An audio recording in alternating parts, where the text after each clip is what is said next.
สบายดีสวัสดีพ่อแม่พี่น้องเอฟซีครับแพงเบิร์ดสุขุสุคนเบิร์ดสมองสบอนนะพี่น้องเด้อต่ออีกคลิปหนึ่งพี่น้องยังอยู่จุดซุ้มเนาะจุดซุ้มนี่แหละเมืองพารานไซแพงสวรรณเขตคือเก่าเนาะหลังจากที่เขามาแสดงความยินดีนำน้องเบยเปิ่นเนาะกะสิมาเบิ่งที่พี่น้องเนาะเบิ่งที่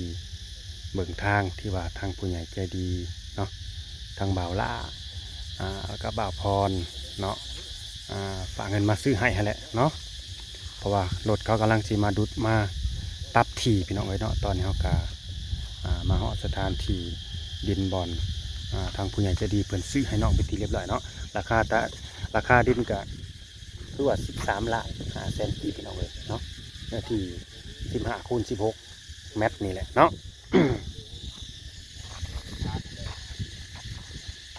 เจอ2 หนุ่มอีกเลยจี้กันเลยบ่เดียวนี้เอาอยู่นี่เลยบ่เอาสบายดี เอาเดี๋ยวนี้เลยบ่เอาสบายดีน้องเว้ยจุ่มกันอยู่จุ่มอยู่นี่เลยบ่หรืออยากไปนั่งบ่ให้น้องลงมานั่งดีๆเป็นหยังให้น้องซุมเจ้าก็ดิเนาะสิประกันยืนเด้อบ่เอ็นจุ่มเลยเรารถไหนบ่เอ็นทำให้น้องลงมานั่งพี่น้องเลยนั่งแล้วก็เกะอันนั้นนี่ก่อนได้สบายเด็ดเมื่อกี้นี่แดดพี่น้องเลยนั่งลงที่เก่าเนาะในระหว่างที่รอเพิ่นมนุษย์ที่เนาะกันที่แรกก็ทำความรู้สึกน้องเพิ่นก่อนเล็กๆน้อยๆเนาะก็จะให้ทั้งเบาล่าเพิ่นถามเนาะเพิ่นจะมีคำถามลายก็บ่เอ็นเนาะหรือว่าถามซอยกันบ่ถามซอยกันเนาะก็เนินก็แสดงความดีใจแหละก็ยินดีน้ำน้องเพิ่นเนาะบ่คิดบ่ฟันคือว่าแหละพี่น้องเอ้ยก็สิมีมือนี้เนาะแม่นบ่น้องเบยคือสิบ่เคยคิดเคยฟันเพราะว่าชีวิตของน้องเพิ่นก็ละเฮเร่ร่อนนั่นแหละพี่น้องเอ้ยเนาะบ่มีจุดหมายปลายทางอยู่น้ำบ้านน้ำเมืองหมู่ก็ย่านเขาเฮาบ่อยากถามน้องบ่แล้วง่ายๆซะเนาะหมู่คู่หรือว่า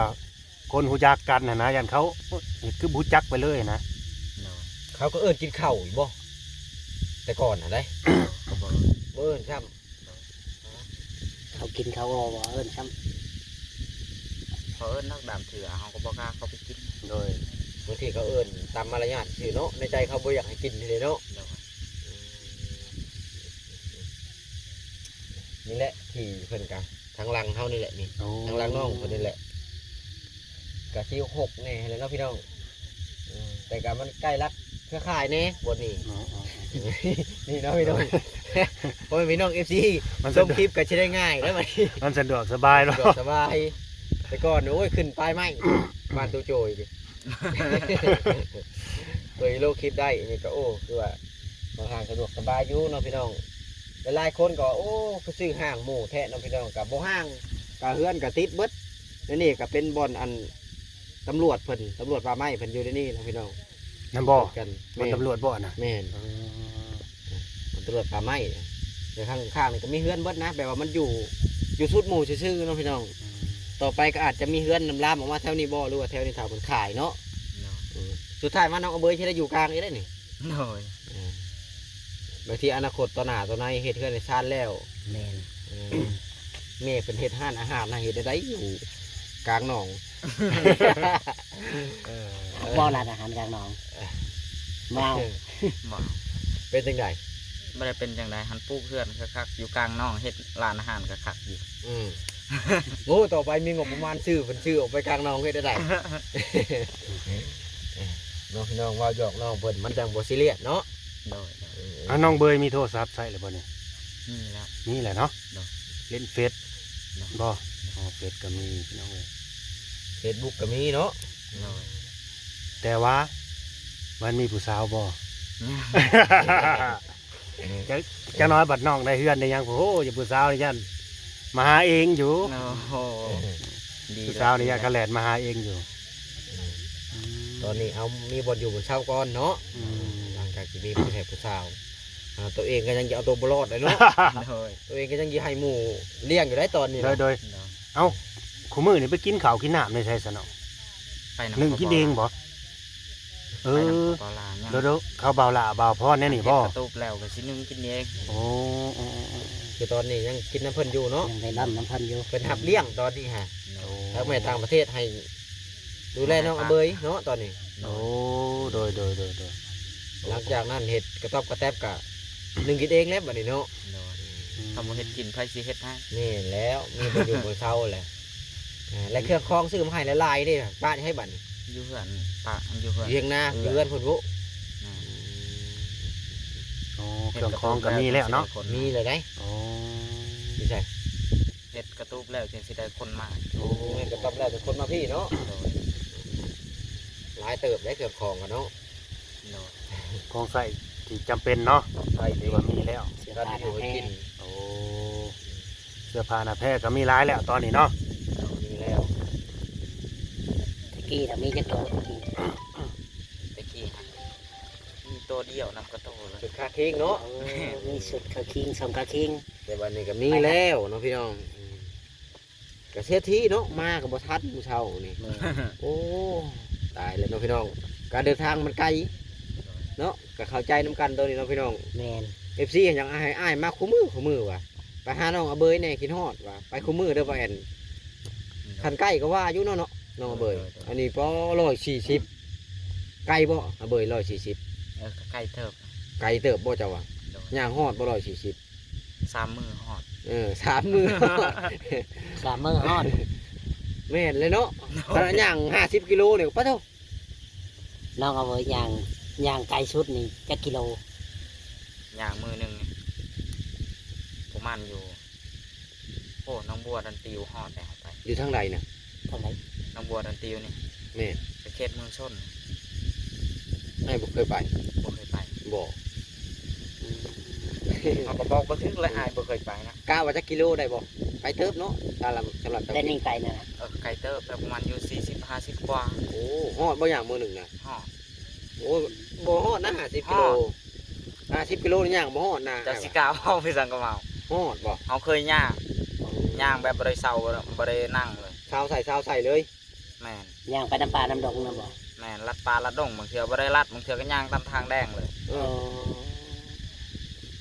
ใส่เกือบหรือบ่ บางเทื่อติดเป้า ดินเป่า แม่น แต่ก่อนยังบ่มีหยังเนาะ โดย บ่มีเกิดบ่มีหยัง เกือบก็บ่มี เขาบ่เอิ้นว่าเวลาเห็นรถเขาบ่เอิ้นขึ้นรถขึ้นหยังบ่พอไปน้ำบ่จังซั่นน่ะ เขาบ่ เขาบ่เอิ้นซ้ำ ฮู้จักว่าเฮาบ่มี เขารู้จักว่าเฮาบ่มีเนาะ แม่น เขาแฮงไปแบบเฮาบ่จักฮู้จักว่าชัดเนาะ แม่นฮอนเฮาให้เขาบิดใส่ซ้ำฟันตวดเลย เขาว่าอุ้ยปักอันนี้มันบ่มีหยังมันจะขอขึ้นรถมาเฮาได้เพราะว่าเนาะ แม่น เอาให้คิดนั่นได้คนเฮานะพี่น้องถูกเขาบอกพี่น้องลุงป้าบ่ว่าหลานเนาะ โดย อันตอนถูกนี่ แม่น ลองน้องอเบยมีเฮือนบ่มีที่ดินนี่มีรถจักรรถอันน่ะโอ้หลานกูได้นี่เพิ่นว่า แม่น เบิ่งนิสัยคนต้องมาเบิ่งตอนนั้นเนาะพี่น้อง ตอนนี้ ถ้าอยากฮู้ยกตัวอย่างบอกแอนมีรถอันกระบะบอกว่านี่บ่จ่อยจะบ่อยากไปมันค่อยรถนี่ แต่ต้องให้ไปตื่นเช้าเนาะพี่น้องกันจะไปน้ำอลีก็ได้ ตื่นสายบ่ทันงานเว้าหยอกบ่จ่อยเนาะพี่น้อง อืม เอาหยอกกันนี่แหละในระหว่างที่รอเพิ่นกระจักรถบ้านไหนยังมาดูดอันนี้บ่ฮู้จักบ่ แถวจุดซุ่ม จุดชุมเองนี่ แม่ แต่เพิ่นแม่นบ่เจ้าของรถอันนะฮะ แม่นเลยนี่เด้รถเขา มันคือบ่เอาใส่หลังรถประมาณรถจ้ะ บ่แล้วเอาใส่บ่ได้ บ่ได้บ่ บ่ได้แล้ว รถอันนี้ก็ซื้อราคาบางแพงหนึง มันแพงๆอะมันใส่บ่ได้อันนี้รถมา เอาดิมาเลยโอ้ น้องเอาไว้สิครับรถบ่ บ่ ยังบ่ทันสิได้เนาะพี่น้องมาเลยได้นี่ บ่ปลูกมาปรับเลยติ บ่ปุ๊บมาปรับเลย แสดงว่าที่นี่อยู่ดินฝั่งนี่เนาะข้างนี่เนาะ แม่นอยู่ข้างซ้ายมือเฮานี่แหละ ตั้งเทิงขวามือนี่บ่แม่นเนาะ บ่ เจ้าเขาดินเขา เขา ก็ ป่า มา ไม้ นำบ่ ผู้ใดมาเลยเฮาไปเบิ่งผู้ว่าซะ แม่น หรือว่าถามมันจบคลิปก่อนบ่ คนละคลิปบ่ อืม เอาคนละคลิปบ่เอาคนละคลิปไปได้ FC จังบ่ซับซ้อนเนาะ โดยจะน้อยเป็นบ่ทันได้ลงมือดอกยังสิบอกกันอยู่วันนี้ทีนี้ไปนี้ เขต เด้อ ใดเอาเขตใดเนาะ แม่นบ่ว่าที่มาแล้วสิย่องโลดนี่บ่ฮู้หยัง คือขี่เขาไม้อีกเด้อเนาะ เขาบ่ไหม้แล้วให้เขาแห้งคัก ไม่เห็นว่าดูต้นไม้เขาไล่เอาต้นละ 5,000 บาทนี่ได้ได้บ่ได้คุ้มเลย บ่คุ้มนะ สรุปแล้วจักล้านกันแน่อันรุด4นี่ว่า6ล้านน่ะดิ จังหวะ 6 ล้านนี่ดิ 6 ล้านอะไร แม่น ทั้ง เพ ดุ ราะ ด ว่า ทั้ง ปรับ ถม หนาดินมันปรับหลาย หรือว่าทั้งดุดแล้วแหละก็ดุดดินขึ้นมาใส่บ่ แม่น ไว้ว่าเฮ็ดบ่ตั้งเงินเลย แม่น กันน่าสิแม่นอยู่เนาะ แม่น เพราะว่าเขา ขนาดนั้น ดุดป่าออกแล้วเขาก็ต้องคูนดินขึ้นให้มันสูงพอตั้งเฮือนได้นะพี่น้องเลยก็แม่นอยู่ก็6 ล้านนี่ห้อยคันว่าคูณ15กับ16ให้มันโน่นดีกว่าแพงบ่ได้เนาะ แม่น คันได้ขนาดนั้น เพราะว่าหน้าดินบ่อนนอกก็มันก็สมควรอยู่ได้ โดย เราไปเบิ่งหน้าดินน่ะ เออ มันยุบพี่น้องเลย แม่นฮอดถนนใหญ่ฮอดทางไปพุ่นหรือเปล่า บ่ ทาง ที่ แยก บ่บ่ได้หอ ยับขึ้นมาวิถอเนาะ ไกลๆท่อ ถอมาพี่มาเอาไป เล่ เล่ น น บ่ทางลงไป รถมากไปจอดก่อนเนาะหลายๆคนก็พร้อมหลายๆคนก็บ่พร้อมอันชื่อดินบ่นี่บางคนก็ว่าแล้วแต่แม่เพิ่นชื่อให้เนาะก็ตามจุดประสงค์ของแม่เพิ่นชื่อให้นะพี่น้อง แม่น บ่แม่นว่าคัดค้านนะพี่น้องตามอ่านตามคอมเมนต์อันนี้ โดย และมีบ่อนเดียวนี่บ่อนน้องเบย โดย ดินน่ะมีบ่อนเดียวนี้ 2 บ่อนอยู่พุ่นละ60,000 โอ้อยู่ปู่60,000 หลายคนกับมัก60,000หลายบ่เลย หลายคนก็มา60,000ลาย แม่น 60,000ทำมันหลายดิ มันลายกะห่างกว่าบ้านคนกว่านี่บ่บ่ไกลจาก อยู่ บ้าน ไกลคงเรื่อย ไกลห้องเลื่อย โรงงาน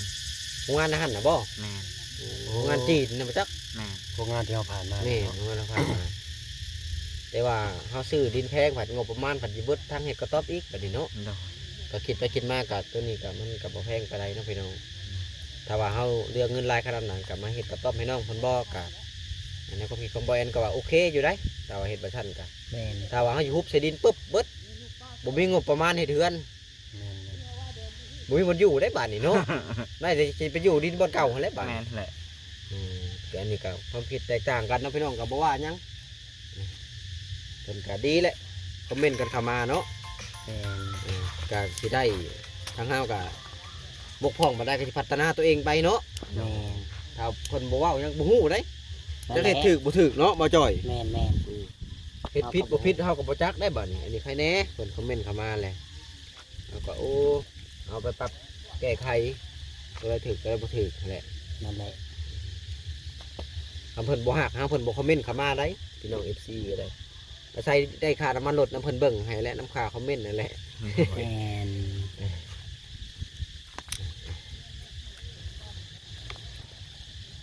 บรรยากาศกระแดดนี่ถามเพิ่นต่อไปนั้นบ่จ่อยให้แต่ค่อยเว้าผู้เดียวค่อยก็ แม่นว่าคนเดี โอ้ย ยว เล่ากันนะเนาะจนไหนว่าบอกเอ็นว่าแต่ผู้เดียวค่อยว่าแต่ได้ยินเสียงคนอื่นก็บ่ได้ยิน ถามแม่จะสิถามก็ถามน้องที ถามน้องเอาไว้ เบิ่งบายเบิ่งหัวใจก่อนหลังจากที่ได้ดินนี่ หัวใจเต้นอยู่ว่า คือบ่เต้นว่าคนคือตุ้ยเท่านั้นพี่น้องนะ หัวใจเต้นอยู่ว่าน้องเอาไว้ เต้นอยู่ นั่นแหละบอกหัวใจ คน เต้น ตุ้ยคนอ้วนเนาะ ฮึกเนาะ แม่นขนาดว่าน้องนี่แบบกิน เล่ร่อน โรคอยากๆนั่นนี่ โอ้อยากได้นี่ โดยถ้าว่ากินแบบสม่ำเสมออุดมสมบูรณ์บาดโตน้องเบยเจ้าสิบ่กลัวนี่บ่ ขนาดนี้ยังจะคือรถถัง แม่น นี่ แม่น ผู้จักบ่รถถังนักมวย ขนาดกินแต่หมากไหม้ติ น่าคิดแต่บางไม้ได้นี่แคนบ่ใหญ่กว่าแคนบ่เอ็นทะเลเท่านะพี่น้องผู้บ่เอ็นแคนน้อยๆนึงขนาดบ่เอ็นกินข้าวอิ่มกว่ามื้อได้นี่ ก็เป็นโอ๊ตนี่ยัดลมพัดกระปิ้วบาด โอ้เป็นตาเฮ็ดให้หู้ไวเลย โอ้ท่านน่ะก็เริ่มแล้วได้พี่น้องเอ้ยในระหว่างที่รอรถแล้วพี่น้องผมท่านน่ะก็เริ่มมาแล้วพูนมาอะไร รถมาเลยเนาะ โอ้ โอเคเฮาก็สิได้ไปเบิ่งกันบอลรถเปิดปรับหน้าดินได้บัดนี้ แน่แล้ว ก็สิได้จบคลิปตัวนี้ไว้ซ้ำนี้แหละพี่น้องเอ้ยเนาะ เดี๋ยวไป ดีใจครับ เบิ่งรถเพิ่นเนาะเบยเนาะอ่ะสวัสดีพ่อแม่พี่น้อง FC เด้ โดยอ่ะสบายดี สบายดี สบายดี สบายดี โดย ตอนนี้รถมาแล้วเนาะพี่น้องโอ้มาเลยพี่น้องเลยนะครับไปต่อกันที่ต่อไปเนาะพี่น้องเนาะ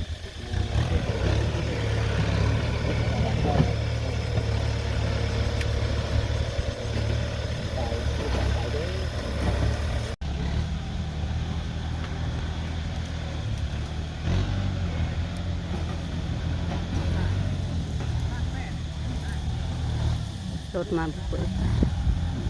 มาปรับที่นะบ่แม่นมาเบิกคือเปลี่ยนคนภาคระบาดดินเฮาว่าบ่ค่อยงามปานใด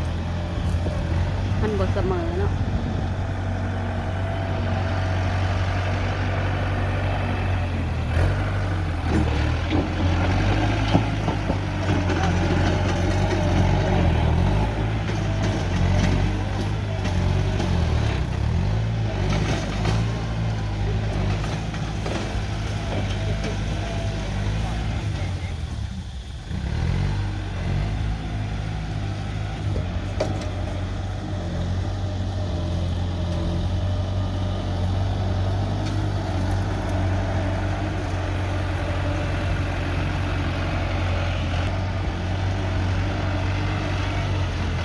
ชิงอันเอาดินพรมน้ำบ่ดีนะ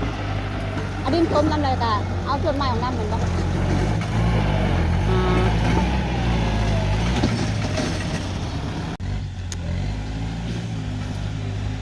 แดดอะไรอะดอกพี่น้องแดดจะบ่ได้กระเดกกระดอกถึงแดดถึงร้อนภาพมันจะเห็นบ่งามปานใด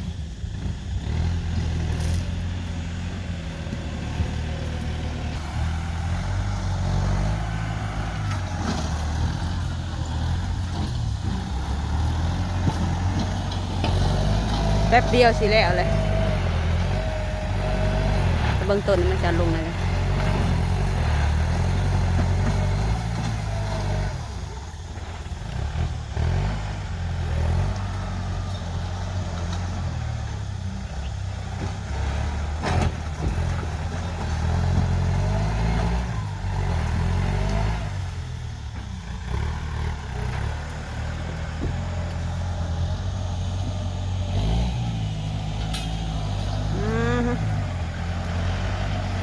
ความบรรยากาศ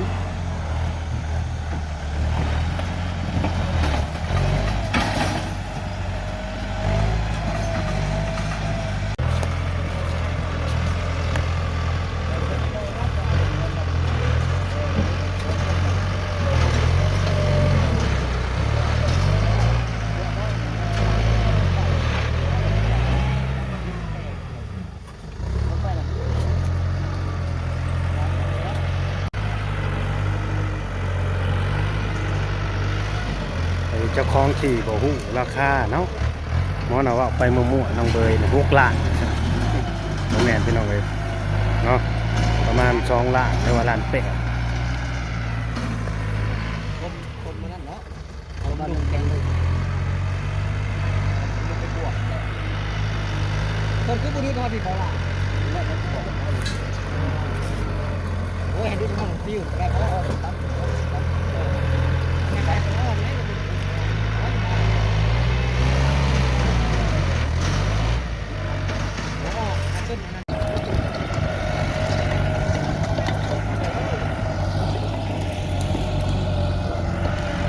โอเคพี่น้องเอ้ยเนาะเฮาก็สิได้